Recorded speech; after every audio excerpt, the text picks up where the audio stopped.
Hello दोस्तों, welcome to decode Indian. I hope आप सभी अच्छे हैं। तो आज के इस लेक्चर में हम अप्रैल मंथ के आरपीएस सर्कुलर्स को बहुत ही डिटेल वे में डिस्कस करने वाले हैं। तो अगर आपको इस पर्टिकुलर लेक्चर का पीडीएफ चाहिए होगा तो वो भी आपको मिल जाएगा। टेलीग्राम चैनल का लिंक डिस्क्रिप्शन बॉक्स में दिया गया है, वहां से जाकर के आप इस लेक्चर का और आने वाला जितना भी लेक्चर्स है उसका पीडीएफ डाउनलोड कर सकते हैं। देखिए, कुछ लोगों की तरफ से हमें रिक्वेस्ट आया था कि जो भी लेक्चर्स अपलोड होता है, लेक्चर्स के एंड में सर्कुलर्स के ऊपर कुछ क्वेश्चंस भी ऐड होना चाहिए। तो उन्हीं रिक्वेस्ट को कंसीडर करते हुए आज से जो भी लेक्चर्स अपलोड होगा तो उसमें हम जो भी सर्कुलर्स को डिस्कस करेंगे तो उन सर्कुलर्स के ऊपर लास्ट में हम कुछ क्वेश्चंस देख लेंगे। आज भी हम जो भी सर्कुलर्स को डिस्कस करेंगे लास्ट में उसके ऊपर हम कुछ क्वेश्चंस देख लेंगे। उससे क्या होगा, आपका रिवीजन भी हो जाएगा और आपको एक आइडिया भी मिल जाएगा कि किस तरीके का क्वेश्चन एग्जाम में पूछा जाता है सर्कुलर से। ओके, समझ में आ गया? चलिए आगे बढ़ते हैं और देखते हैं कि कौन सा सर्कुलर है डिस्कशन के लिए। देखिए, आगे बढ़ने से पहले हमने सभी तरह के बैंकिंग एग्जाम के लिए एक कंप्रेहेंसिव पीडीएफ कोर्स लॉन्च किया है। इस पीडीएफ कोर्स के अंदर हम आपको बैंकिंग नॉलेज का नोट्स प्रोवाइड कर रहे हैं। जनवरी टू दिसंबर मंथ तक का आरपीएस सर्कुलर्स प्रोवाइड कर रहे हैं। जनवरी टू दिसंबर मंथ तक का banking and financial awareness provide कर रहे हैं। इंपॉर्टेंट गवर्नमेंट स्कीम्स का नोट्स प्रोवाइड कर रहे हैं और इन सब के ऊपर 4000 plus easy to difficult level MCQs provide कर रहे हैं, जिसको सॉल्व करके आप अपने एग्जाम में ज़्यादा से ज़्यादा मार्क्स स्कोर कर सकते हैं। तो अगर आपने, बहुत सारे लोगों ने ऑलरेडी ये कोर्स अवेल कर लिया है, अगर आपको ये पीडीएफ कोर्स अवेल करना है तो ये हमारा व्हाट्सएप नंबर है, इस पर कॉन्टैक्ट करके आप हमसे ये पीडीएफ कोर्स अवेल कर सकते हैं, या फिर आप हमारे वेबसाइट decodeindian.in पर जाकर के पीडीएफ कोर्स अवेल कर सकते हैं। वेबसाइट का लिंक मैं डिस्क्रिप्शन बॉक्स में दे दूंगी। ओके, और इस पीडीएफ कोर्स को हम लगातार अपडेट कर रहे हैं, इसके अंदर क्वेश्चंस ऐड कर रहे हैं, इसीलिए इस पीडीएफ कोर्स का प्राइस हमने रिवाइज करके 299 कर दिया है।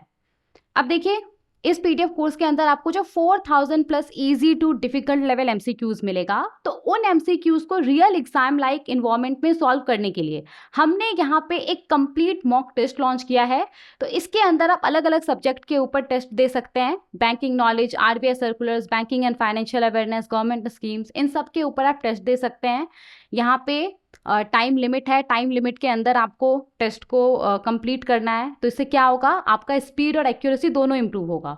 उसके बाद एंड में आप अपने परफॉर्मेंस को एनालाइज कर सकते हैं। देखिए, जितना ज़्यादा आप क्वेश्चंस को प्रैक्टिस करेंगे, जितना ज़्यादा आप रियल एग्जाम लाइक इन्वायरमेंट में क्वेश्चंस को प्रैक्टिस करेंगे, उतना ज़्यादा आपका जो प्रिपरेशन है वो बेहतर होगा और उतना ज़्यादा कॉन्फिडेंस आएगा आपके अंदर। तो इन्हीं सब चीज़ों को ध्यान में रख करके हमने यहाँ पे एक कंप्लीट मॉक टेस्ट लॉन्च किया है। इसका प्राइस अभी हमने 149 रुपीज़ रखा है। वैसे तो इसका प्राइस 199 रुपीज़ है, लेकिन अभी हमने इसका प्राइस 149 रुपीज़ रखा है। तो अगर आप में से कोई भी इंटरेस्टेड हैं तो वेबसाइट पे जा करके आप इस मॉक टेस्ट में इनरोल कर सकते हैं। लिंक डिस्क्रिप्शन बॉक्स में दिया गया है। ओके, तो चलिए अब शुरू करते हैं बिना किसी डिले के और देखते हैं कि सबसे पहला सर्कुलर कौन सा है हमारे पास डिस्कशन के लिए। देखिए, यहाँ पे हमारे पास जो सर्कुलर है, ये सर्कुलर 1 अप्रैल 2026 का है और ये सर्कुलर किस चीज़ से रिलेटेड है, तो ओवरसीज इन्वेस्टमेंट से रिलेटेड जो भी रेफरेंसेस होता है उसके सबमिशन को लेकर के ये पूरा सर्कुलर है। देखिए, कोई पर्सन रेसिडेंट इन इंडिया है, कोई रेसिडेंट इंडिविजुअल है, कोई इंडियन कंपनी है, तो वो भारत के बाहर किसी फॉरेन एंटिटी के अंदर इन्वेस्टमेंट कर सकता है। अब बहुत सारा ओवरसीज इन्वेस्टमेंट ऐसा होता है ना, जिसके लिए आरबीआई का प्रायर अप्रूवल का जरूरत नहीं होता है। जनरल परमिशन के तहत, ऑटोमेटिक रूट के तहत वो इन्वेस्टमेंट हो जाता है। तो जैसे मान लीजिए कि कोई पर्सन है और उसको जनरल परमिशन के तहत, ऑटोमेटिक रूट के तहत उसको भारत के बाहर किसी फॉरेन एंटिटी के अंदर इन्वेस्टमेंट करना है, तो सिंपली इसको एक फॉर्म फिल करना होता है और जो भी रिक्वायर्ड डॉक्यूमेंट होता है उन डॉक्यूमेंट के साथ इसको ऑथराइज्ड डीलर बैंक को अप्रोच करना होता है और उसके बाद फिर ऑथराइज्ड डीलर बैंक जो भी आपका ओवरसीज इन्वेस्टमेंट रहता है उसको फैसिलिटेट करता है। ओके, ना देखिए, बहुत सारा ओवरसीज इन्वेस्टमेंट ऐसा होता है ना जिसके लिए आरबीआई का प्रायर अप्रूवल का जरूरत होता है। तो अप्रूवल रूट के तहत जितना सारा भी केसेस आता है, अप्रूवल रूट के तहत जितना सारा भी केसेस आता है ना, तो उन केसेस में क्या होता है, जैसे मान लीजिए कोई एप्लीकेंट है, एप्लीकेंट को पहले ऑथराइज्ड डीलर बैंक को अप्रोच करना होता है। फिर ये जो ऑथराइज्ड डीलर बैंक है, ये अपने स्पेसिफिक रिकमेंडेशन के साथ रिजर्व बैंक ऑफ इंडिया को इसका जो एप्लीकेंट का जो प्रपोजल रहता है उसको फॉरवर्ड करता है। उसके बाद फिर आरबीआई एप्लीकेंट के प्रपोजल को एग्जामाइन करता है, जो भी ऑथराइज डीलर बैंक का रिकमेंडेशन रहता है उसको देखता है, जो भी आपका सपोर्टिंग डॉक्यूमेंट रहता है उन सबको एग्जामाइन करता है। अगर सारा चीज़ सही रहता है तो आरबीआई प्रपोजल को अप्रूव कर देता है। उसके बाद फिर ऑथराइज डीलर बैंक जो ओवरसीज इन्वेस्टमेंट रहता है उसको फैसिलिटेट करता है। ओके, तो कुछ इस तरीके से चीज़ें चलता है। अब देखिए, तो यहाँ पे अप्रूवल रूट के तहत पर्सन रेसिडेंट इन इंडिया के तरफ से ओवरसीज इन्वेस्टमेंट से रिलेटेड जो भी रेफरेंसेस रिसीव होता है ना ऑथराइज डीलर बैंक्स के थ्रू, जो भी प्रपोजल, जो भी एप्लीकेशन रिसीव होता है ऑथराइज डीलर बैंक्स के थ्रू, तो करेंटली उसको रिजर्व बैंक का जो फॉरेन एक्सचेंज डिपार्टमेंट है, सेंट्रल ऑफिस है, उसके द्वारा सेंट्रली एक ही जगह से उन सबको हैंडल किया जाता है, उन सबको प्रोसेस किया जाता है। ओके, नाउ देखिए यहाँ पे क्या डिसाइड किया गया है ना, अब यहाँ पे डिसाइड किया गया है कि इस तरह का जो रेफरेंसेस है, इस तरह का जो प्रपोजल है, उसको अब रिजर्व बैंक का foreign exchange department central office के द्वारा प्रोसेस नहीं किया जाएगा। अब इन रेफरेंसेस को 1 अप्रैल 2026 से रिजर्व बैंक का 7 अलग अलग रीजनल ऑफिसेस के द्वारा प्रोसेस किया जाएगा, हैंडल किया जाएगा। ओके, तो बेसिकली ये यहाँ पे फैसला लिया गया है, समझ में आ गया। तो ओवरसीज इन्वेस्टमेंट से रिलेटेड जो भी रेफरेंसेस होता है, जो भी प्रपोजल होता है, जो भी एप्लीकेशंस होता है, उसके प्रोसेसिंग को बेसिकली डिसेंट्रलाइज कर दिया गया है, उसको आसान कर दिया गया है। पहले क्या होता था, पहले इस तरीके का जो भी रेफरेंसेस होता था उसको आरबीआई का जो सेंट्रल ऑफिस है वो हैंडल करता था, जिसके वजह से सेंट्रल ऑफिस के ऊपर वर्कलोड इंक्रीज होता था और ये जो आपका जो भी रेफरेंसेस है, जो भी प्रपोजल है, उसका जो प्रोसेसिंग टाइम था वो भी काफ़ी बढ़ जाता था। तो यहाँ पे वर्कलोड को कम करने के लिए, प्रोसेसिंग टाइम को कम करने के लिए ओवरसीज इन्वेस्टमेंट से रिलेटेड जो भी रेफरेंसेस होता है उसके प्रोसेसिंग को डिसेंट्रलाइज कर दिया गया है, उसको आसान कर दिया गया है। आई होप आपको समझ में आ गया होगा क्या फैसला लिया गया है। तो अब 1 अप्रैल 2026 से इस तरीके का जो भी रेफरेंसेस है उसको रिजर्व बैंक का 7 अलग अलग रीजनल ऑफिसेस के द्वारा हैंडल किया जाएगा, प्रोसेस किया जाएगा। Is this clear? यहां तक समझ में आ गया? तो देखिए, पहले क्या होता था, ऑथराइज डीलर बैंक इस तरह के रेफरेंसेस को, इस तरह के प्रपोजल को रिजर्व बैंक का जो सेंट्रल ऑफिस है उसको फॉरवर्ड करता था। लेकिन अब यहाँ पे जो ऑथराइज डीलर बैंक है वो इस तरह के रेफरेंसेस को जो आरबीआई का अलग अलग रीजनल ऑफिसेस है, जो भी डेजिग्नेटेड रीजनल ऑफिसेस है, उन रीजनल ऑफिसेस को, इन रेफरेंसेस को, इन प्रपोजल को भेजेगा। रिजर्व बैंक का जो प्रवाह पोर्टल है, platform for regulatory application validation and authorisation, तो ये जो आरबीआई का प्रवाह पोर्टल है, इस प्रवाह पोर्टल के थ्रू जो ऑथराइज डीलर बैंक है वो इन रेफरेंसेस को, इन प्रपोजल को अलग अलग जो रीजनल ऑफिसेस है उसको भेजेगा। ओके, नाउ देखिए यहाँ पे कौन से रेफरेंस को कौन सा रीजनल ऑफिस भेजा जाएगा, ये कैसे तय होगा। तो बेसिकली जो भी रेफरेंस है उसके अंदर जो फॉरेन एंटिटी है, उस फॉरेन एंटिटी का जो यूनिक आइडेंटिफिकेशन नंबर है उसके हिसाब से तय होगा कि कौन से रेफरेंस को कौन सा रीजनल ऑफिस भेजा जाएगा। जैसे कि मान लीजिए कोई पर्सन है और इसको किसी फॉरेन एंटिटी के अंदर ओवरसीज इन्वेस्टमेंट करना है, तो इस फॉरेन एंटिटी को रिजर्व बैंक ऑफ इंडिया एक यूनिक आइडेंटिफिकेशन नंबर अलाउड करता है, यूआईएन अलाउड करता है। बेसिकली ये क्यों अलाउड किया जाता है, ताकि भारत से जो भी ओवरसीज इन्वेस्टमेंट हो रहा है इसके अंदर उसका एक रिकॉर्ड मेंटेन करके रखा जा सके, इस फॉरेन एंटिटी को ट्रैक किया जा सके, एक डेटाबेस मेंटेन किया जा सके।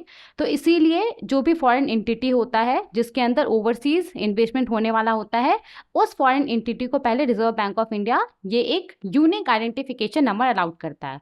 तो ये किस तरीके से होता है, जैसे कि हमारे एग्जांपल में ये जो फॉरेन एंटिटी है, मान लीजिए इसका जो यूआईएन है वो है AH435678, कुछ इस तरीके से ये होता है। तो ये जो बिगिनिंग का लेटर है ये क्या होता है, प्रीफिक्स होता है। तो इसके हिसाब से ही तय होगा कि कौन से रेफरेंस को कौन सा रीजनल ऑफिस में भेजा जाएगा। जैसे कि हमारे एग्जाम्पल में ये जो रेफरेंस है, तो इसके अंदर ये जो आपका फॉरेन एंटिटी है उसका जो यूआईएन है वो क्या है, उसका प्रीफिक्स क्या है, AH है, राइट। तो यहाँ पे वैसा यूआईएन जिसका प्रीफिक्स AH है, तो वैसे रेफरेंस को अहमदाबाद रीजनल ऑफिस में भेजा जाएगा।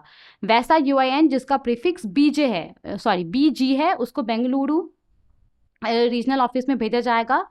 जिसका प्रीफिक्स BL, BY और PJ है उसको मुंबई रीजनल ऑफिस में भेजा जाएगा। वैसा यूआईएन जिसका प्रीफिक्स BN या CA या GA या GH है उसको कोलकाता रीजनल ऑफिस में भेजा जाएगा। वैसा UIN जिसका प्रीफिक्स CG या JM JR KA ND PT या WR है उसको न्यू दिल्ली रीजनल ऑफिस में भेजा जाएगा। वैसा UIN जिसका प्रीफिक्स HY है उसको हैदराबाद रीजनल ऑफिस में भेजा जाएगा। वैसा UIN जिसका प्रीफिक्स KO या MA है उसको चेन्नई रीजनल ऑफिस भेजा जाएगा। तो बेसिकली यहाँ पे ये जो 7 रीजनल ऑफिसेस है, इन रीजनल ऑफिसेस के द्वारा ही अब ये जो रेफरेंसेस है, ये जो इस तरीके का प्रपोजल है उसको हैंडल किया जाएगा, उसको प्रोसेस किया जाएगा। ठीक है, तो पहले क्या होता था, अभी तक इस तरीके का जितना भी ओवरसीज इन्वेस्टमेंट से रिलेटेड इस तरीके का जो रेफरेंसेस होता था, प्रपोजल्स होता था, जो एप्लीकेशंस होता था, उसको रिजर्व बैंक का जो foreign exchange department central office है वहाँ से उन सबको प्रोसेस किया जाता था, उन सबको हैंडल किया जाता था। लेकिन अब ऐसे रेफरेंसेस को, ऐसे प्रपोजल को ये जो 7 RBI का रीजनल ऑफिसेस है, अहमदाबाद, बेंगलुरु, मुंबई, कोलकाता, न्यू दिल्ली, हैदराबाद, चेन्नई, तो इन 7 अलग अलग रीजनल ऑफिसेस के द्वारा ऐसे रेफरेंसेस को हैंडल किया जाएगा। ठीक है, आई होप आपको समझ में आ गया होगा। तो यही पूरा सर्कुलर था। तो यहाँ पे ये जो फैसला लिया गया है उसके हिसाब से 2024 का जो मास्टर डायरेक्शन है उसको लाने के लिए इसके अंदर भी अमेंडमेंट किया गया है, master direction on overseas investment. तो इसके अंदर नेसेसरी अमेंडमेंट लाया गया है और ऑथराइज डीलर बैंक को बोला गया है कि वो इस सर्कुलर के बारे में जो भी रिलेटेड कस्टमर है, क्लाइंट है, उसको इसके बारे में बताएंगे। और ये जो डायरेक्शन है इसको फॉरेन एक्सचेंज मैनेजमेंट एक्ट 1999 के सेक्शन 10 सबसेक्शन 4, सेक्शन 11 सबसेक्शन 1 और सेक्शन 11 सबसेक्शन 2 के तहत इशू किया गया है। और ये किसी भी दूसरे परमिशन, अप्रूवल जिसके बारे में किसी दूसरे लॉ के तहत बात किया गया है उसको प्रिजुडिस नहीं करता है। ठीक है, एप्लीकेबिलिटी, तो जितना भी ऑथराइज डीलर कैटेगरी 1 बैंक्स है उन सब के ऊपर ये जो सर्कुलर है वो एप्लीकेबल होगा। आई होप आपको ये पूरा सर्कुलर समझ में आ गया होगा। चलिए आगे बढ़ते हैं और दूसरे सर्कुलर को देखते हैं। देखिए यहाँ पे हमारे पास जो सर्कुलर है ये सर्कुलर भी 1 अप्रैल 2026 का है और ये सर्कुलर किस चीज़ से रिलेटेड है, तो risk management and inter bank dealings के ऊपर रिजर्व बैंक ऑफ इंडिया का जो फ्रेमवर्क है उसके अंदर रिवीजन लाया गया है, उसको यहाँ पे अपडेट किया गया है। देखिए इस सर्कुलर के अंदर 3 डिसीजन लिया गया है और 3 में से 2 डिसीजन को विड्रॉ कर दिया गया है और यहाँ पे जो लास्ट वाला डिसीजन है, तीसरा डिसीजन, उसके अंदर कुछ एक्सेप्शन लाया गया है। तो बेसिकली एक और सर्कुलर इशू किया गया था कुछ दिन के बाद और उस सर्कुलर में बेसिकली अनाउंस किया गया था कि ये वाला जो सर्कुलर है उसको विड्रॉ किया जा रहा है। तो देखिए वो वाला सर्कुलर समझने के लिए आपको ये वाला सर्कुलर भी पढ़ना जरूरी है, तभी आपको वो सर्कुलर समझ में आएगा। जब तक आपको ये पता नहीं लगेगा कि क्या डिसीजन लिया गया है तब तक आपको ये कैसे पता लगेगा कि किस डिसीजन को हटाया गया है, विड्रॉ किया गया है, राइट। तो इसीलिए हम दोनों सर्कुलर को साथ में पढ़ लेते हैं। देखिए तो यहाँ पे risk management and inter bank dealings के ऊपर RBI का जो डायरेक्शन है, जो फ्रेमवर्क है, उसके अंदर बेसिकली रिवीजन लाया गया था बेसिकली, और 3 डिसीजन यहाँ पे लिया गया था। तो सबसे पहले तो जो ऑथराइज डीलर्स है, ऑथराइज डीलर्स का ध्यान अट्रैक्ट किया गया था 27 मार्च 2026 को इशूड एक सर्कुलर के ऊपर। तो हमने ये सर्कुलर को कवर किया था अगर आपको याद होगा तो बेसिकली क्या डिसीजन लिया गया था, तो डिसीजन लिया गया था कि जो ऑथराइज डीलर्स है वो इस चीज़ को इंश्योर करेगा कि ऑन सोर डिलीवरेबल मार्केट के अंदर ऑथराइज डीलर्स का जो नेट ओपन पोजीशन है इंडियन रुपी में वो 100 मिलियन US डॉलर के अंदर है, उससे ज़्यादा ना हो at the end of the business day. तो ये डिसीजन किस लिए लिया गया था, तो जो हमारा इंडियन रुपी है उसका जो वैल्यू है डॉलर के अगेंस्ट में वो लगातार गिरता जा रहा था और जो रुपी के अंदर वोलेटिलिटी है उसको यहाँ पे कम करने के लिए डिसीजन लिया गया था। ऑथराइज डीलर्स को बोला गया था कि वो इस चीज़ को इंश्योर करे कि ऑन सोर डिलीवरेबल मार्केट के अंदर, भारत के अंदर जो डिलीवरेबल मार्केट है जहाँ पे एक्चुअल में जो इंडियन रुपी है, जो फॉरेन करेंसी उसका एक्सचेंज होता है, तो उसके अंदर ऑथराइज डीलर्स का जो net open position in Indian rupee है वो 100 मिलियन US डॉलर के अंदर रहना चाहिए, उससे ज़्यादा नहीं होना चाहिए। ओके, तो इस सर्कुलर को रेफर करने के लिए बोला गया है और यहाँ पे जो ओरिजिनल 2016 का मास्टर डायरेक्शन है risk management and inter bank dealings के ऊपर, उसको यहाँ पे रेफर करने के लिए बोला गया है। वेट अ सेकेंड, यहाँ पे मैंने कुछ चेंज किया है क्या, वेट, ओके ओके,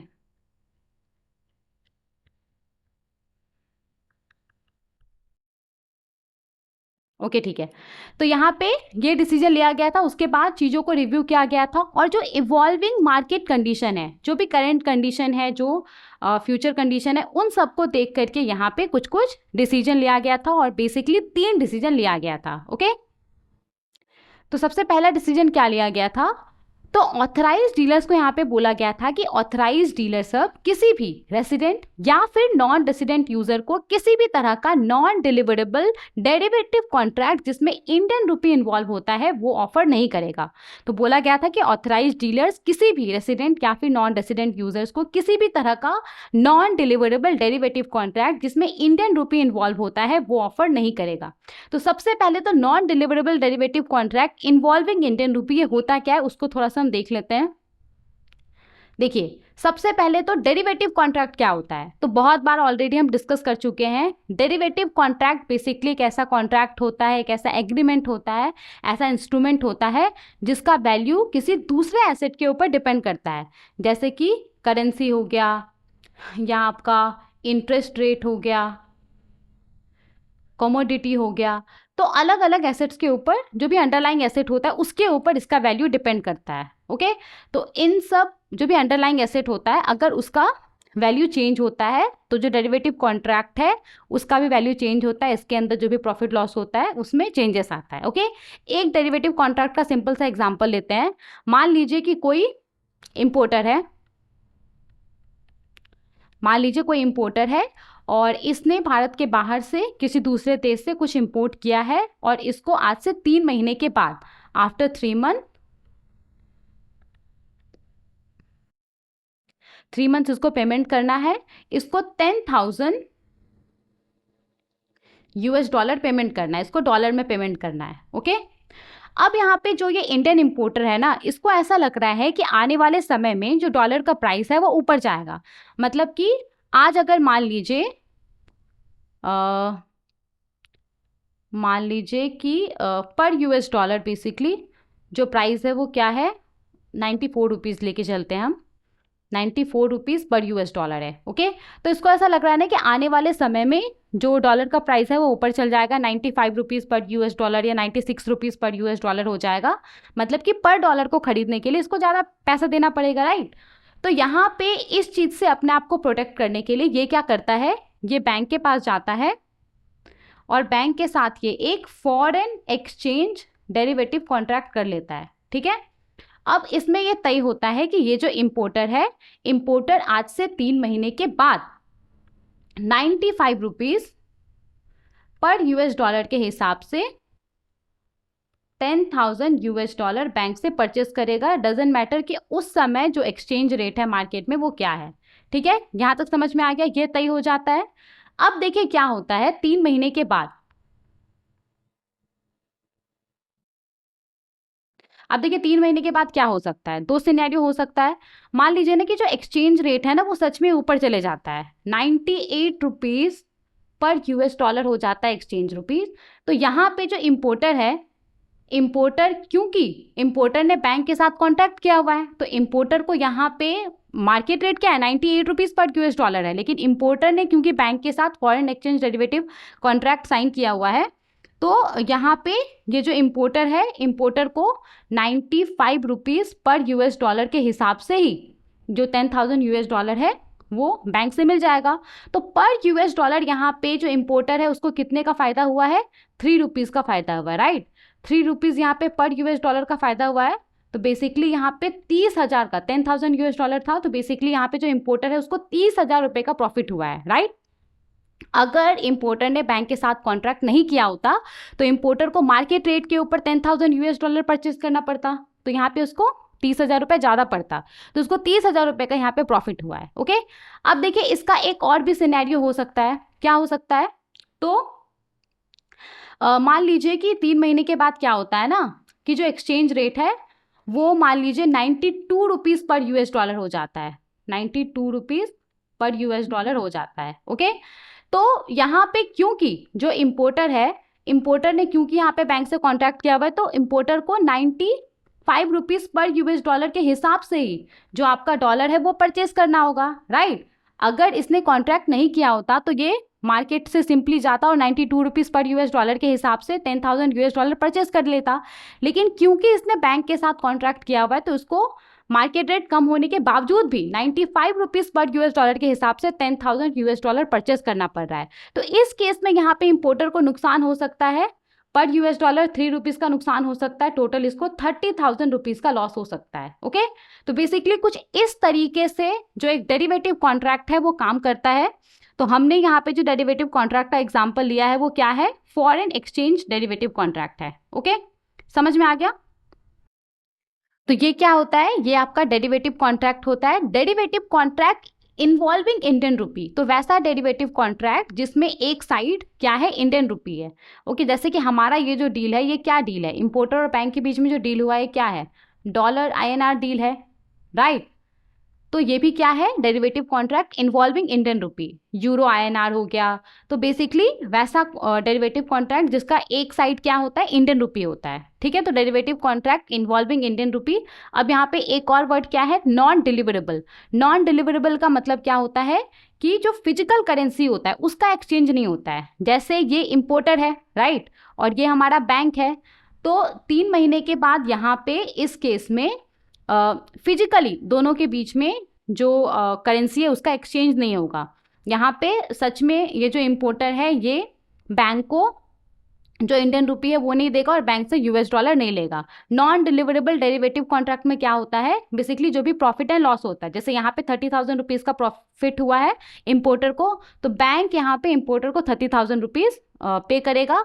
और अगर यहाँ पे इस केस में अगर हम बात करें तो इस केस में इंपोर्टर को नुकसान हुआ है तो इंपोर्टर को बैंक को यहाँ पे 30,000 रुपये पे करना होगा। तो नॉन डिलीवरेबल में क्या होता है बेसिकली कि जो फिजिकल करेंसी होता है उसका एक्सचेंज नहीं होता है, फिजिकली जो बेसिकली करेंसी रहता है उसका एक्सचेंज नहीं होता है। यहाँ पे जो भी प्रॉफिट लॉस होता है उसका बस सेटलमेंट होता है। ठीक है, समझ में आ गया? Non deliverable derivative contract involving Indian rupee क्या होता है, ये सबसे बेसिक था इसीलिए मैंने इसको समझा दिया, क्योंकि इसके बाद वाला भी जो सर्कुलर है ये भी इसी पे बेस्ड है। तो जब तक आपको बेसिक ही क्लियर नहीं होगा तो आपको कुछ समझ में नहीं आएगा।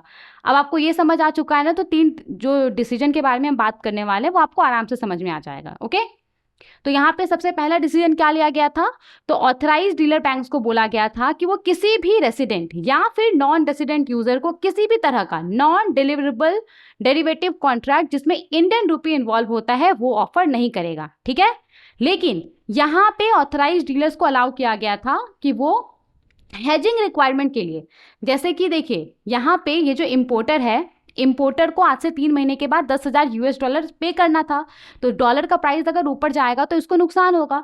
तो उससे अपने आप को हेज करने के लिए, प्रोटेक्ट करने के लिए इसने ये बैंक के साथ कॉन्ट्रैक्ट किया था, foreign exchange derivative contract, right. तो यहाँ पे इस तरह के रिक्वायरमेंट के लिए जो हेजिंग रिक्वायरमेंट होता है उसको पूरा करने के लिए ऑथराइज डीलर को बोला गया था कि वो deliverable foreign exchange derivative contract offer कर सकता है यूजर्स को। डिलीवरेबल मतलब क्या है, वहाँ पे एक्चुअल जो फिजिकल करेंसी होता है उसका आपस में एक्सचेंज होता है। ठीक है, तो अगर ये डिलीवरेबल कॉन्ट्रैक्ट रहता तो यहाँ पे 3 महीने के बाद एक्चुअल में जो इंपोर्टर है और जो बैंक है उसके बीच में जो करेंसी है उसका एक्सचेंज होता। ठीक है, तो ऑथराइज्ड डीलर को बोला गया था कि हेजिंग रिक्वायरमेंट को पूरा करने के लिए वो यूजर्स को deliverable foreign exchange derivative contract offer कर सकता है, प्रोवाइडेड कि जो यूजर है वो eight the same time offsetting non deliverable derivative positions नहीं ले रहा है। इसका क्या मतलब है, जैसे कि मान लीजिए जो आपका इंपोर्टर है उसने बैंक के साथ कॉन्ट्रैक्ट किया और उस कॉन्ट्रैक्ट में क्या तय हुआ था कि जो इंपोर्टर है वो 3 महीने के बाद 95 रुपीज़ पर यूएस डॉलर के हिसाब से 10,000 यूएस डॉलर बैंक से परचेस करेगा, राइट। तो बेसिकली इस एग्जाम्पल में जो इंपोर्टर है, इंपोर्टर को कब फ़ायदा होता, अगर यूएस डॉलर का प्राइस ऊपर जाता तो इंपोर्टर को फ़ायदा होता, राइट। अब यहाँ पे ये बोला जा रहा है ना कि एट द सेम टाइम जो ये यूज़र है, जो इंपोर्टर है हमारे एग्जाम्पल में, वो offsetting non deliverable derivative positions नहीं ले सकता है। मतलब कि एट द सेम टाइम वो कोई ऐसा कॉन्ट्रैक्ट में एंटर नहीं हो सकता है जिसमें कि यूएस डॉलर का प्राइस अगर नीचे जाएगा तो उसको फ़ायदा होगा। ओके, ऐसा नहीं कर सकता है। तो सिंपली यहाँ पे ये बोला जा रहा है। मतलब वो साइमल्टेनियसली एक साथ कोई opposite non deliverable derivative position नहीं ले सकता है जो कि पहले वाले कॉन्ट्रैक्ट का जो इफेक्ट है उसको कैंसिल करे, उसको ऑफसेट करे।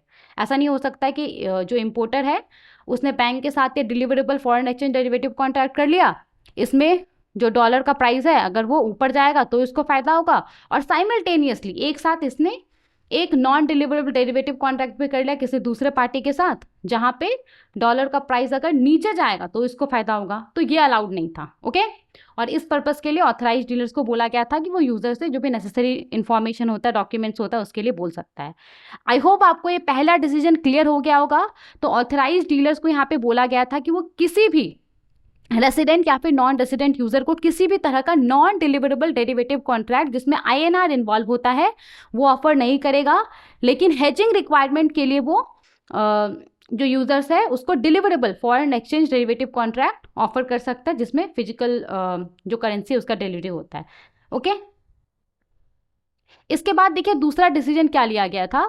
तो ऑथराइज डीलर्स को यहाँ पे बोला गया था ना कि वो किसी भी यूजर को परमिट नहीं करेगा किसी भी तरह के फॉरेन एक्सचेंज डेरिवेटिव कॉन्ट्रैक्ट जिसमें INR इन्वॉल्व है उसका रीबुकिंग करने के लिए, चाहे वो डिलीवरेबल हो या फिर नॉन डिलीवरेबल हो। सबसे पहले तो रीबुकिंग का क्या मतलब होता है, तो जैसे कोई इम्पोर्टर है, इम्पोर्टर और बैंक के बीच में आपका फॉरेन एक्सचेंज डेरिवेटिव कॉन्ट्रैक्ट हुआ है, इसमें इंडियन रुपी इन्वॉल्व है, और इसमें तय हुआ है कि जो इम्पोर्टर है आज से 3 महीने के बाद 95 रुपीज़ पर $US के हिसाब से बैंक से $10,000 परचेज करेगा। अब देखिए कुछ ही दिन के बाद क्या होता है ना कि जो मार्केट रेट है वो मान लीजिए बहुत कम हो जाता है, 89 रुपीज़ पर $US हो जाता है।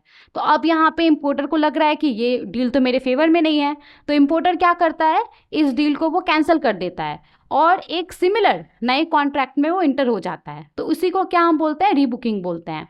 तो यहाँ पे ऑथराइज डीलर को बोला गया था कि ये जो पूरा सर्कुलर है, इस सर्कुलर के इशू होने के बाद जितना सारा भी ये फॉरेन एक्सचेंज डेरिवेटिव कॉन्ट्रैक्ट चाहे वो डिलीवरेबल हो या फिर नॉन डिलीवरेबल हो, अगर वो कैंसिल होता है तो उसके रीबुकिंग के लिए जो ऑथराइज डीलर है वो किसी भी यूजर को परमिट नहीं करेगा। ठीक है, ये बोला गया था। दूसरा डिसीजन समझ में आ गया।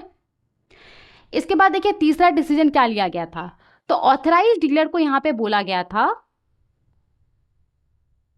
वेट अ सेकेंड, हाँ, तो ऑथराइज डीलर को यहाँ पे बोला गया था कि ये अपने रिलेटेड पार्टीज के साथ किसी भी तरह का फॉरेन एक्सचेंज डेरिवेटिव कॉन्ट्रैक्ट जिसमें INR इन्वॉल्व है उसके अंदर इंटर नहीं करेगा।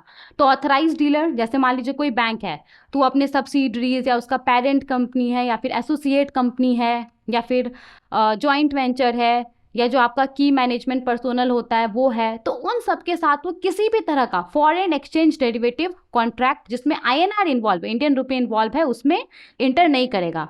मान लीजिए कोई बैंक है, बैंक A, और इसका एक सब्सिडरी है बैंक B। तो क्योंकि ये जो बैंक B है, बैंक ए, सॉरी हाँ, ये जो बैंक B है वो बैंक A का क्या है, रिलेटेड पार्टी है, राइट। तो बैंक A यहाँ पे बैंक B किसी भी तरह का फॉरेन एक्सचेंज डेरिवेटिव कॉन्ट्रैक्ट जिसमें कि इंडियन रुपी इन्वॉल्व है, इस तरह के कॉन्ट्रैक्ट में बैंक B के साथ इंटर नहीं करेगा। ठीक है, ये भी समझ में आ गया।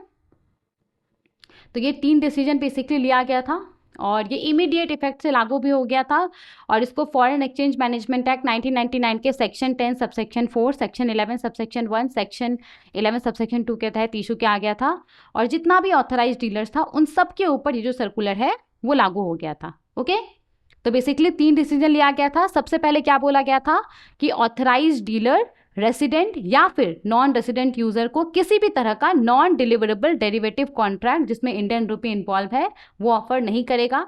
दूसरा चीज क्या बोला गया था कि 1 अप्रैल 2026 के बाद जो आपका ऑथराइज डीलर है वो किसी भी तरह का इंडियन रुपी डेरिवेटिव कॉन्ट्रैक्ट चाहे वो डिलीवरेबल हो या फिर नॉन डिलीवरेबल हो, 1 अप्रैल 2026 के बाद अगर उसको कैंसिल किया गया है तो उसके रीबुकिंग के लिए अलाउ नहीं किया जाएगा। और तीसरा डिसीजन क्या लिया गया था कि ऑथराइज डीलर अपने किसी भी रिलेटेड पार्टीज के साथ किसी भी तरह का Indian rupee foreign exchange derivative contract में इंटर नहीं कर सकता है। Okay, it is clear. अब हम आते हैं अपने नेक्स्ट सर्कुलर के ऊपर जो कि इसी सर्कुलर से रिलेटेड है।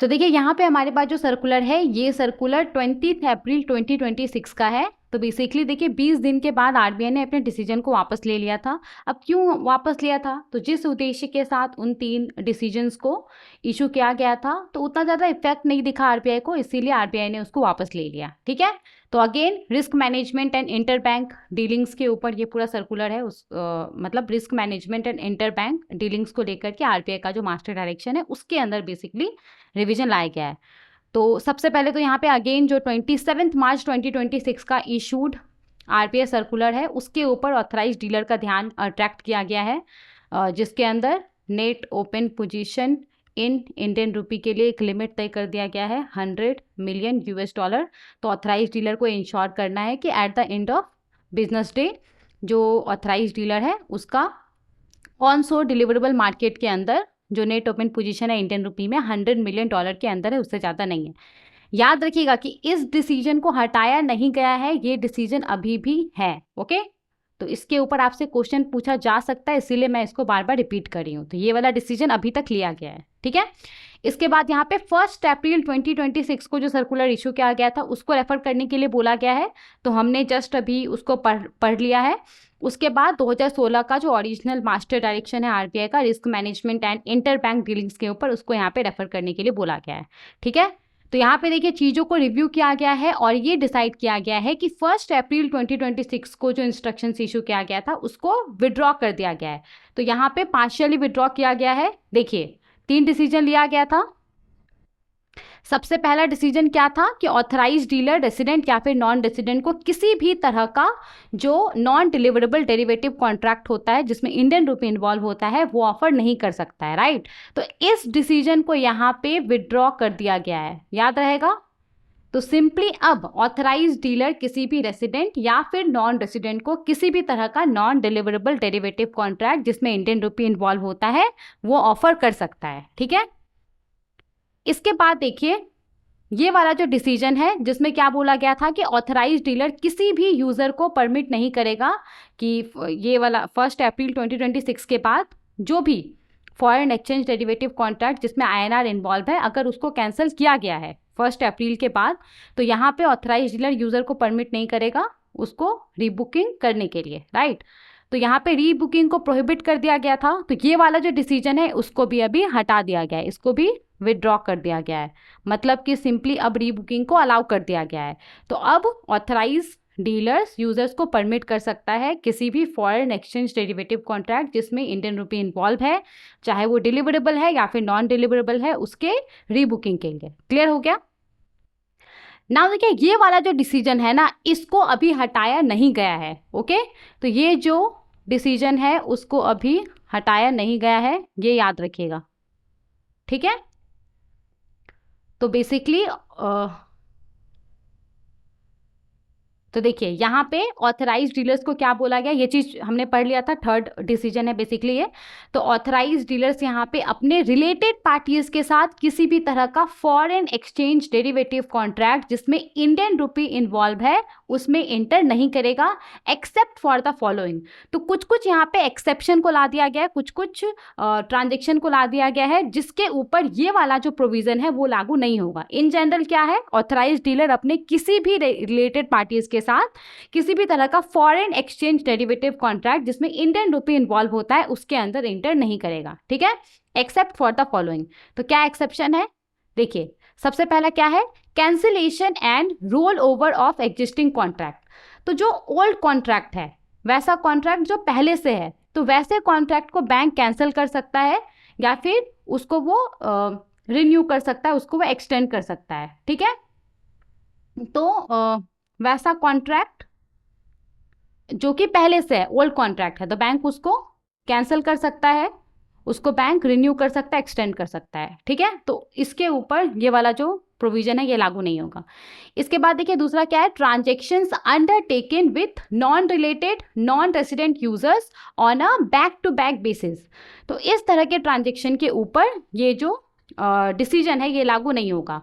मतलब authorise dealer non related non resident user के साथ जो बैक टू बैक बेसिस पे डेरिवेटिव ट्रांजेक्शन करता है, तो वैसे केस में ये वाला जो प्रोविज़न है ये लागू नहीं होगा। जैसे कि मान लीजिए कोई ऑथराइज्ड डीलर बैंक है, ओके, और इसने किसी non related non resident user के साथ कोई डेरिवेटिव कॉन्ट्रैक्ट किया है। तो अब देखिए, अगर डेरिवेटिव कॉन्ट्रैक्ट में किसी पार्टी को प्रॉफिट हो सकता है, किसी पार्टी को लॉस हो सकता है, राइट। तो अब अगर ये जो non related non resident user है, अगर इसको प्रॉफिट होता है तो एट द सेम टाइम ये जो ऑथराइज डीलर है इसको लॉस होगा, राइट।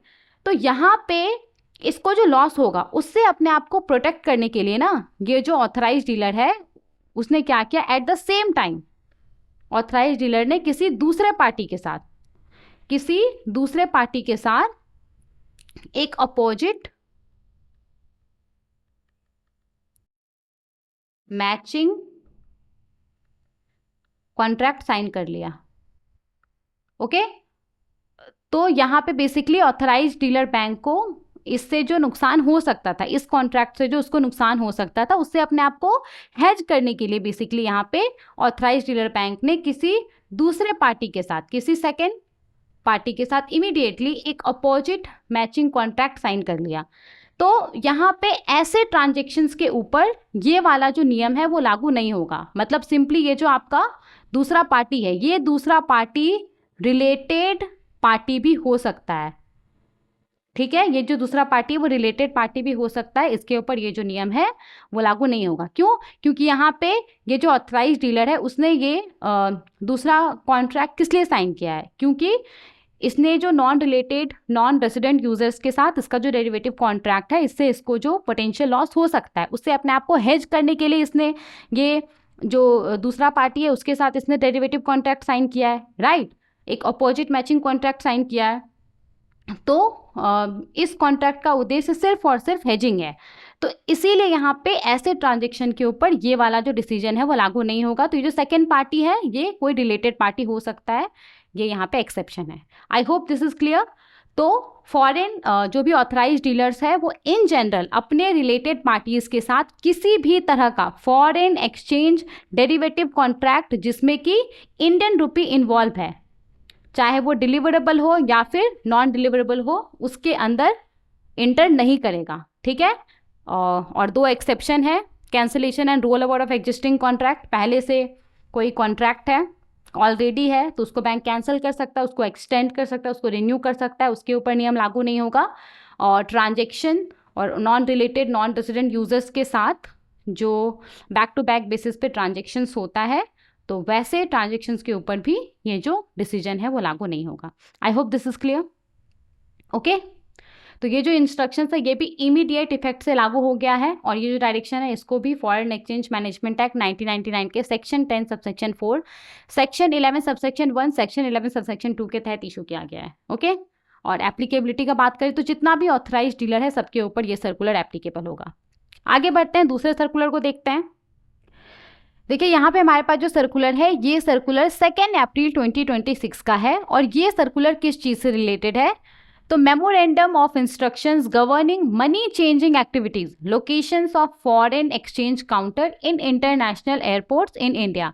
तो बेसिकली देखिए इस सर्कुलर में क्या डिसीजन लिया गया है ना, तो अब नॉन रेसिडेंट के साथ साथ जो रेसिडेंट है उसको भी अलाउ कर दिया गया है कि वो इंटरनेशनल एयरपोर्ट्स पे जो फॉरेन एक्सचेंज काउंटर होता है ड्यूटी फ्री एरिया में, सिक्योरिटी होल्ड एरिया में, तो वहाँ पे उन फॉरेन एक्सचेंज काउंटर्स पे अब नॉन रेसिडेंट के साथ साथ जो रेसिडेंट है वो भी अब इंडियन रुपी नोट्स को एक्सचेंज कर सकता है, ठीक है।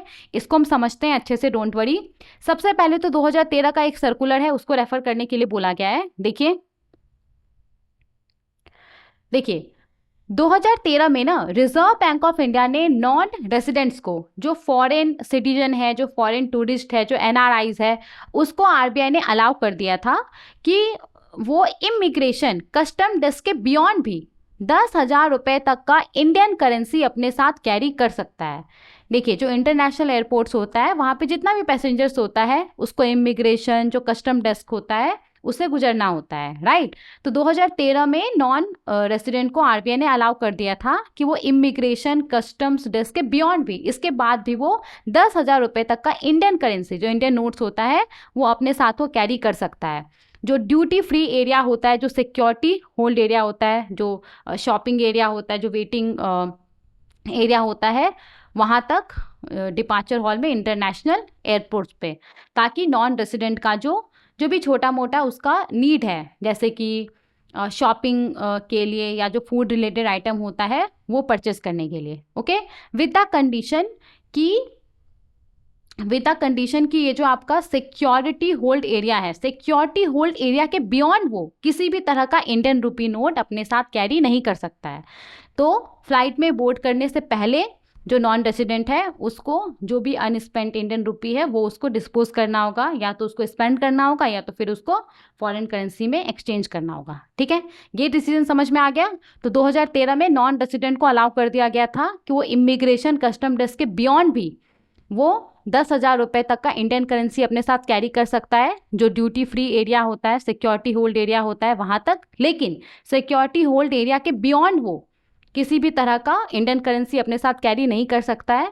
उसको फ्लाइट में बोर्ड करने से पहले वो उसके पास जो भी अनस्पेंट इंडियन रुपये है वो उसको डिस्पोज करना होगा, या तो उसको कहीं पे खर्च करना होगा या तो फिर उसको एक्सचेंज करना होगा, ठीक है। तो यहाँ पे नॉन रेसिडेंट्स को मनी चेंजिंग फैसिलिटी प्रोवाइड करने के लिए, ताकि जो अनस्पेंट इंडियन रुपीज़ है उसको वो कन्वर्ट कर सके। जैसे कोई नॉन रेसिडेंट है, मान लीजिए कि इमिग्रेशन जो कस्टम डेस्क है उसके बियॉन्ड उसके पास 5,000 रुपीज़ है, वो उसके बाद भी उसके पास 5,000 रुपये है, और उसने अलग अलग चीज़ों पे खर्च किया, उसने कुछ खरीदा, उसने कुछ फूड रिलेटेड आइटम खरीदा, कुछ उसने शॉपिंग किया, उसके बाद भी उसके पास मान लीजिए कि 2,000 रुपीज़ बच जाता है। तो नियम क्या है कि इमिग्रेशन कस्टम डेस्क के बियॉन्ड जो आपका सिक्योरिटी होल्ड एरिया है, तो इस एरिया के बियॉन्ड वो किसी भी तरह का फॉरेन करेंसी अपने साथ कैरी नहीं कर सकता, राइट। तो जो अनस्पेंट इंडियन रुपीज़ है तो उसको नॉन रेसिडेंट कन्वर्ट कर सके, इसके लिए यहाँ पे क्या बोला गया था, नॉन रेसिडेंट को मनी चेंजिंग फैसिलिटी प्रोवाइड करने के लिए, ताकि जो अनस्पेंट इंडियन रुपीज़ है, जैसे हमारे एग्जांपल में उसके पास जो 2,000 रुपये बच गया था, तो उसको वो फॉरेन करेंसी में कन्वर्ट कर सके। इसके लिए यहाँ पे बोला गया था कि जो ड्यूटी फ्री एरिया है, जो सिक्योरिटी होल्ड एरिया है, उसके अंदर फॉरेन एक्सचेंज काउंटर्स को इस्टेब्लिश किया जाएगा डिपार्चर हॉल में, इंटरनेशनल एयरपोर्ट्स पे, ओके। और इस तरीके का जो फॉरेन एक्सचेंज काउंटर है वो सिर्फ नॉन रेसिडेंट से सिर्फ जो इंडियन रुपी नोट्स होता है उसको परचेज करेगा, और उसके बदले में नॉन रेसिडेंट को फॉरेन करेंसी देगा, ठीक है। I hope this is clear. यहाँ पे क्या बोला जा रहा है आपको समझ में आ गया होगा। 2013 में नॉन रेसिडेंट को अलाउ कर दिया गया था कि इमिग्रेशन कस्टम डेस्क के बियॉन्ड भी वो 10,000 रुपये तक का इंडियन करेंसी अपने साथ कैरी कर सकता है। कहाँ तक, तो जो ड्यूटी फ्री एरिया है, जो सिक्योरिटी होल्ड एरिया है वहाँ तक। सिक्योरिटी होल्ड एरिया के बियॉन्ड में किसी भी तरह का फॉरेन करेंसी अपने साथ कैरी नहीं कर सकता है। तो जो अनस्पेंट इंडियन रुपी है उसको कन्वर्ट करने के लिए बोला गया था कि ड्यूटी फ्री एरिया जो सिक्योरिटी होल्ड एरिया है उसके अंदर फॉरेन एक्सचेंज काउंटर को इस्टेब्लिश किया जाएगा, और ये फॉरेन एक्सचेंज काउंटर सिर्फ नॉन रेसिडेंट से जो इंडियन रुपी है उसको खरीदेगा, और जो फॉरेन करेंसी है वो सेल करेगा, सिंपली मतलब एक्सचेंज करेगा, ठीक है। अब यहाँ पे क्या डिसीजन लिया गया उसको हम समझते हैं। देखिए, तो अब यहाँ पे चीज़ों को रिव्यू किया गया है और ये डिसाइड किया गया है कि अब नॉन रेसिडेंट के साथ साथ जो रेसिडेंट है वो भी अब सिक्योरिटी होल्ड एरिया जो ड्यूटी फ्री एरिया है, जो सिक्योरिटी होल्ड एरिया है, उसके अंदर जो फॉरेन एक्सचेंज काउंटर्स है वहाँ पे वो इंडियन रुपी नोट को एक्सचेंज कर सकता है, ओके। तो अभी तक क्या था कि सिर्फ जो नॉन रेसिडेंट है, नॉन रेसिडेंट ही इमिग्रेशन कस्टम डेस्क के बियॉन्ड ये जो ड्यूटी फ्री एरिया है, सिक्योरिटी होल्ड एरिया है, वहाँ पे जो फॉरेन एक्सचेंज काउंटर है वहाँ पे वो इंडियन रुपी नोट को एक्सचेंज कर सकता है। लेकिन अब नॉन रेसिडेंट के साथ साथ जो रेसिडेंट है उसको भी अलाउ कर दिया गया है, वो भी अब duty free area, security hold area के अंदर जो फॉरेन एक्सचेंज काउंटर एस्टैब्लिश्ड है वहाँ पे वो इंडियन रुपी नोट को एक्सचेंज कर सकता है। आई होप आपको समझ में आ गया होगा कि यहाँ पे क्या फैसला लिया गया है, ओके। तो बेसिकली देखिए, अब जो इंडियन ट्रैवलर्स है वो भी और जो फॉरेन ट्रैवलर्स है वो भी, दोनों ही अब duty free area, security hold area के अंदर जो फॉरेन एक्सचेंज काउंटर्स है वहाँ पे वो जो भी अनस्पेंट इंडियन रुपी नोट्स है उसको वो एक्सचेंज कर सकते हैं फॉरेन करेंसी में, ठीक है। समझ में आ गया। तो ये यहाँ पे फैसला लिया गया है और इसी फैसले के हिसाब से मास्टर डायरेक्शन को लाने के लिए जो master direction on money changing activities है उसके अंदर भी अमेंडमेंट लाया गया है। ओके, और ऑथराइज पर्सन को बोला गया कि वो इस सर्कुलर के बारे में जो भी रिलेटेड क्लाइंट है, कस्टमर है, उसको इसके बारे में इन्फॉर्म करेगा। और यहाँ पे ये जो डायरेक्शन है इसको फॉरेन एक्सचेंज मैनेजमेंट एक्ट 1999 के सेक्शन 10 सबसेक्शन 4 और सेक्शन 11 सबसेक्शन 1 के तहत इशू किया गया है। और ये किसी भी दूसरे लॉ के तहत अगर कोई परमिशन अप्रूवल का बात किया गया है तो उसको ये प्रिजुडिस नहीं करता है। एप्लीकेबिलिटी तो जितना भी ऑथराइज पर्सन है सबके ऊपर ये सर्कुलर है ये लागू होगा। ठीक है, समझ में आ गया? देखिए यहाँ तक हमने सर्कुलर्स पढ़ लिया है, ये हमारा लास्ट सर्कुलर था जिसको हमने डिस्कस किया है। अब जो भी सर्कुलर्स हमने पढ़ा है उसके ऊपर हम कुछ क्वेश्चंस देख लेते हैं ताकि आपको सर्कुलर्स लंबे समय तक याद रहे और आपको समझ भी आ जाए कि किस तरीके का क्वेश्चंस एग्जाम में पूछा जाता है। ओके, देखिए यहाँ पे हमारे पास जो क्वेश्चन है, इस क्वेश्चन में आपसे पूछा जा रहा है कि पहले क्या होता था, पर्सन रेसिडेंट इन इंडिया के तरफ से ऑथराइज डीलर बैंक्स के थ्रू जो भी ओवरसीज इन्वेस्टमेंट से रिलेटेड रेफरेंसेस रिसीव होता था उसको सेंट्रली जो रिजर्व बैंक का सेंट्रल ऑफिस है उसके द्वारा हैंडल किया जाता था, उसके द्वारा प्रोसेस किया जाता था। 1 अप्रैल 2026 से ओवरसीज इन्वेस्टमेंट से रिलेटेड जो रेफरेंसेस है उसको आरबीआई के कितने रीजनल ऑफिसेस के द्वारा हैंडल किया जाएगा, ये आपसे पूछा जा रहा है। जल्दी बताइए क्या होगा इसका राइट आंसर। अभी हमने पढ़ा है तो इसका जो राइट आंसर है वो है ऑप्शन ए 7 रीजनल ऑफिसेज। तो 1 अप्रैल 2026 से ओवरसीज इन्वेस्टमेंट से रिलेटेड जो भी रेफरेंसेस होता है उसको रिजर्व बैंक ऑफ इंडिया का 7 अलग अलग रीजनल ऑफिसेस के द्वारा हैंडल किया जाएगा, उसको प्रोसेस किया जाएगा। 7 रीजनल ऑफिसेस का नाम एक बार अच्छे से देख लीजिएगा। ठीक है, तो जो राइट आंसर है वो क्या है, ऑप्शन ए 7। आगे बढ़ते हैं, नेक्स्ट क्वेश्चन को देखते हैं। देखिए यहाँ पे हमारे पास जो क्वेश्चन है इसमें आपसे पूछा जा रहा है कि रिजर्व बैंक ऑफ इंडिया ने ऑथराइज डीलर्स को मतलब बेसिकली ऑथराइज डीलर को प्रोहिबिट कर दिया था कि वो किसी भी रेसिडेंट या फिर नॉन रेसिडेंट को किसी भी तरह का rupee non deliverable forward offer नहीं कर सकता, फॉरवर्ड कॉन्ट्रैक्ट ऑफर नहीं कर सकता है। तो इस कॉन्टेक्स्ट में ऑथराइज डीलर्स को इनमें से किस तरह का डेरिवेटिव कॉन्ट्रैक्ट ऑफर करने के लिए परमिट किया गया था, ये आपसे पूछा जा रहा है हेजिंग पर्पसेस के लिए। तो बताइए क्या होगा इसका राइट आंसर। अभी हमने पढ़ा था, तो यहाँ पे जो राइट आंसर है वो है option D, deliverable foreign exchange derivative contract. तो याद रखिएगा कि अब इस डिसीजन को हटा दिया गया है। ओके, तो अब जो ऑथराइज डीलर है वो किसी भी तरह का rupee non deliverable forward contract resident और नॉन रेसिडेंट को ऑफर कर सकता है। ठीक है, समझ में आ गया? आगे बढ़ते हैं। तो जो राइट आंसर है वो है डिलीवरेबल फॉरेन एक्सचेंज डेरिवेटिव्स। देखिए यहाँ पे हमारे पास जो क्वेश्चन है इसमें आपसे पूछा जा रहा है कि आरबीआई का जो रिवाइज गाइडलाइंस है risk management and interbank dealings के ऊपर, तो उसमें ऑथराइज डीलर्स को इनमें से किसके साथ फॉरेन एक्सचेंज डेरिवेटिव कॉन्ट्रैक्ट जिसमें इंडियन रुपी इन्वॉल्व होता है इस तरह के कॉन्ट्रैक्ट में इंटर करने के लिए प्रोहिबिट किया गया है। ऑथराइज डीलर्स इनमें से किसके साथ किसी भी तरह का foreign exchange derivative contract involving Indian rupee नहीं कर सकता है। बताइए क्या होगा इसका राइट आंसर। तो यहाँ पे इसका जो राइट आंसर है वो है ऑप्शन डी, रिलेटेड पार्टीज। तो ऑथराइज डीलर्स अपने रिलेटेड पार्टीज के साथ किसी भी तरह का फॉरेन एक्सचेंज डेरिवेटिव कॉन्ट्रैक्ट जिसमें इंडियन रुपी इन्वॉल्व होता है, चाहे वो डिलीवरेबल हो या फिर नॉन डिलीवरेबल हो, वो नहीं कर सकता है। कुछ एक्सेप्शन है, 2 एक्सेप्शन है जिसको हमने देख लिया है। तो जो राइट आंसर है वो है option D, their related parties. आगे बढ़ते हैं, नेक्स्ट क्वेश्चन को देखते हैं। देखिए यहाँ पे हमारे पास जो क्वेश्चन है इसमें आपसे पूछा जा रहा है कि recently reserve bank of India ने रेसिडेंट को अलाउ कर दिया है कि जो रेसिडेंट है वो ड्यूटी फ्री जो सिक्योरिटी होल्ड एरिया होता है इंटरनेशनल एयरपोर्ट्स में जो डिपार्चर हॉल होता है वहाँ पे, तो उसके अंदर जो फॉरेन एक्सचेंज काउंटर्स होता है तो वहाँ पे जो रेसिडेंट है वो इंडियन रुपी नोट्स एक्सचेंज कर सकता है। तो इस चीज़ के लिए अलाउ कर दिया है रेसिडेंट को। तो यहाँ पे इस डिसीजन से पहले ये जो फैसिलिटी है वो इनमें से किस तक अवेलेबल था, मतलब प्राइमरली इनमें से किसके लिए ये फैसिलिटी अवेलेबल था, ये आपसे पूछा जा रहा है।